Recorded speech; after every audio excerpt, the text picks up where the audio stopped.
first one is half moon, and we move into hands to feet. So we start to move the spine in all four directions. So half moon pose begin.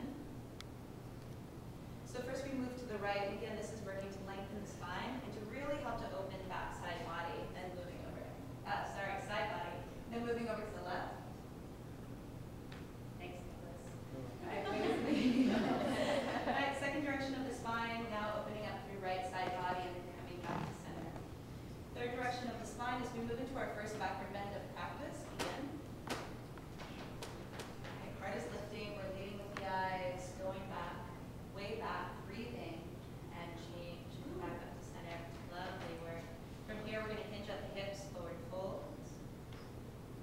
And a little bit of organic movement here because we are still at the beginning of practice. We just kind of want to move the body, feel softness and ease. And then coming into our hands to feet pose. This is the fourth direction of the spine right now. We're coming into a really lovely forward flexion, opening up back side body. And I think one of the beautiful things about all of these postures is that there's so much space for people to really feel their own bodies. So, someone like myself, legs are definitely not straight, right? But you're still getting this beautiful opening for back side body. Change, come back to center. So once we move the spine in all four directions, we come into our awkward chair pose. Awkward chair pose, yes, to this wide, this distance. Right, it's really three parts, and here we really start to warm up the larger muscles in the body, and by doing so, we're going to pick up a heart rate, so it's definitely an introduction to stamina. Change, back up to center. Three parts, the next part coming up, and again, here, eyes are forward in the mirror, we're finding that concentration, meditation. Spine is straight, jaws relaxed, change, right back up to center. And moving to the third set, please. We are starting to work in our thighs, and again, most of this is really focus, breath.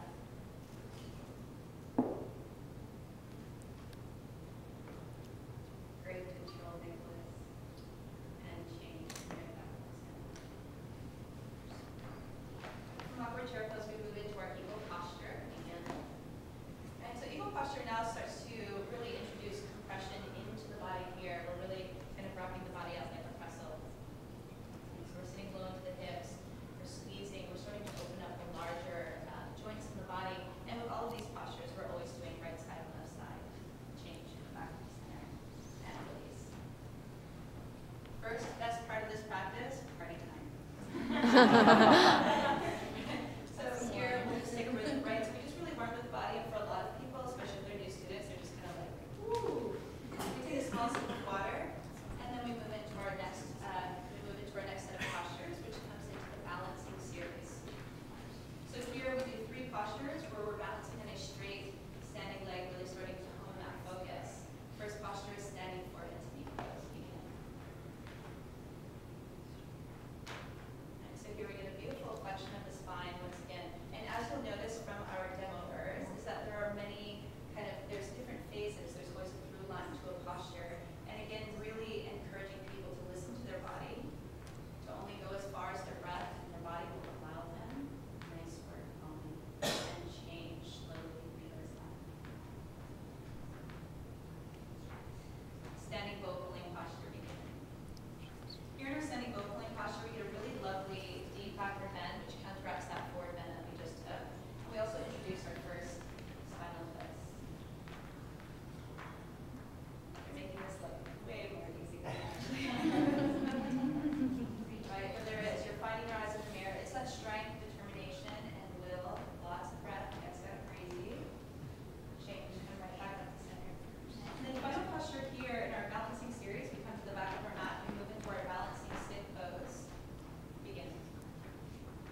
always get over it. Take a breath. Moving into our final posture of our standing series, we come into our Tadasana tree pose. Here we're also going to demonstrate second step, where there's an option for people to move into their tree stand to begin. So our tree pose is also another opportunity for us to kind of work into the hips, but more than anything, it's to find that focus, it's to slow the breath. As you'll see, Nicholas is now moving into our toe stand, which is kind of the final expression. Definitely challenging the balance. Also working a little bit deeper into the hips. Change. Take a breath here. And Savasana. Second favorite part of class. Probably one of the bigger misconceptions, Savasana is actually one of the 26 postures. It's so important because, we're constantly striving to find balance in our lives, especially here in the city, and especially on the mat. So here we kind of move from a total effort to a complete release. The eyes are open. It's an open eye moving meditation. And we really encourage students to just focus on their breath. A lot of times this can be a big deal moment. It's when we start to kind of feel the full effects of our balancing series. Full belly breaths really help to create deep relaxation in the body. From our Savasana, we'll move into our winter movement posture, begin. So here we create a really good compression for the abdomen, and that's just going to help us prepare for when we start to work on the belly. So literally, wind removing. Right, and then the final expression here is looking in, squeezing tight, and change. Now to transition into our floor series, we come into our spinal strengthening. We come into our first transitional hot yoga sit-up, which is a really great opportunity. It helps to strengthen the abdomens, but more than anything, helps to re-energize the body. Begin.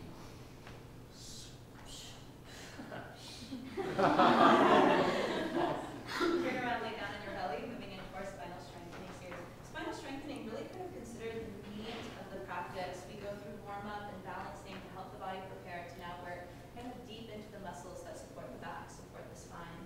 Beginning with our cobra posture, begin. Right, legs squeezing in and down, so literally kind of like a cobra tail. Here we start to strengthen our low back, lifting the chest, eyes up and back. Change.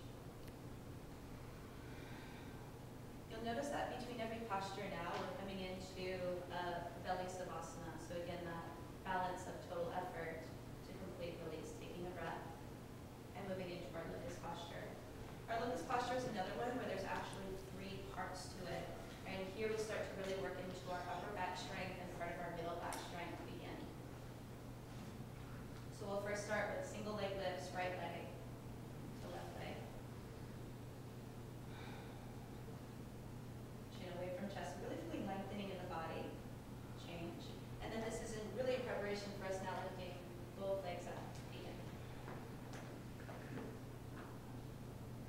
So really utilizing upper back, utilizing palms and forearms. We're pressing the floor away. So much strength here, but more than anything, a lot of will. Come into your savasana and take a full breath. Moving into our full locust posture. Arms long extended. Body. And begin. So full locust, now we're lifting upper body, we're lifting lower body, really starting to strengthen those big meaty muscles in the middle back. And also a really lovely thing about this too is it's such a beautiful heart opener, right? Sometimes that's the biggest head fake of this practice. Change. And just kind of like impossible not to feel when we work this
mix kind of our balancing stick posture without balancing on that one leg. So fingertips reaching forward, we're breathing into the upper back, and hips pressing down, but also sending a lot of good fresh blood to the heart, into the brain, and change.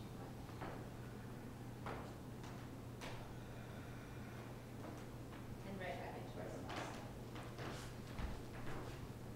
It's also a great posture to kind of set us up for now, kind of like the two master postures of this entire practice. Everything that we've been doing up until this point has been for these two postures. Sit up. That's also very common, the tapping of hands and feet. So moving into our camel posture. Really big, really deep backward bend, really big heart opener again. But as with any posture, we invite students to just be palms on the lower back, but we also invite students, if it feels right for their body, to explore a deeper expression of the posture. Big heart opener, chest and throat, these areas of self-expression. Take a full breath. And change, slow to come out. Lift your heels. Turn around and lay down, Savasana.